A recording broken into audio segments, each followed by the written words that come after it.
ജലകായിക വിനോദത്തിന്റെ ശ്രദ്ധേയമായ കേന്ദ്രമായി മാറുകയാണ് കോഴിക്കോട് കൂളിമാട് കടവ്. ഇരുവഴിഞ്ഞിപ്പുഴയും ചാലിയാറും ഒരുമിക്കുന്ന കടവിൽ ദിനംപ്രതി നൂറുകണക്കിന് സന്ദർശകരാണ് എത്തുന്നത്. കോഴിക്കോട് ബ്യൂറോ തയ്യാറാക്കിയ റിപ്പോർട്ടിലേക്ക്.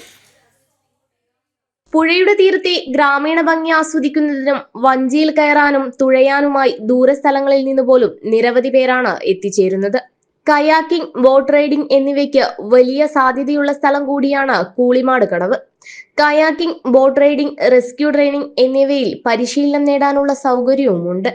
ചാത്തമംഗലം ഗ്രാമപഞ്ചായത്തിന്റെ സഹകരണത്തോടെ സൈഡ് അക്കാദമിയും മുദ്ര കൂളിമാടും ചേർന്നാണ് പദ്ധതി ഒരുക്കിയിരിക്കുന്നത്. ഇതൊരു ചെറിയ തുടക്കം മാത്രമാണ്.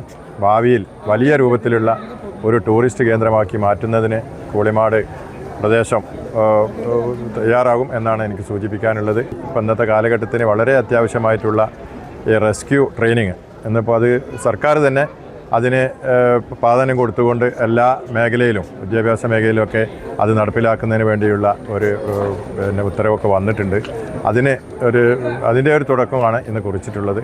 കുട്ടികളും മുതിർന്നവരുമടക്കം അനവധി പേരാണ് ആസ്വദിക്കാനും പഠിക്കാനുമായി കൂളിമാട് കടവിൽ എത്തുന്നത്. എല്ലാവർക്കും പരിശീലിക്കാൻ പറ്റിയൊരു സ്ഥലമാണ്. പിന്നെ അവര് കൂടെ ഉള്ളതുകൊണ്ട് നമുക്ക് പേടിയില്ലാണ്ട് ഇതാക്കാം. പിന്നെ ആയി പോയി അതിന് പറ്റിയതാണ്. നല്ല സുഖമുണ്ട്. പുതിയ അനുഭവം സമ്മാനിച്ച വലിയ സന്തോഷത്തിലാണ് എല്ലാവരും. ആദ്യം കഴിഞ്ഞപ്പോ ഒരു ചെറിയ പേടിയൊക്കെ ഉണ്ടേനി. പിന്നെ കുറച്ചങ്ങോട്ട് കഴിഞ്ഞപ്പോൾ കൺട്രോൾ കിട്ടി. ഈസിയാണ് പഠിക്കാൻ, എല്ലാവർക്കും പഠിക്കാനും. കേരളത്തിന്റെ ജലകായിക ഭൂപടത്തിൽ ഇടം പിടിച്ചു കഴിഞ്ഞു കൂളിമാട് കടവ്. ഒപ്പം സഞ്ചാരികളുടെ ഇഷ്ടകേന്ദ്രം കൂടിയാവുകയാണ് ഈ മലയോര ദേശം. ജനം, കോഴിക്കോട്.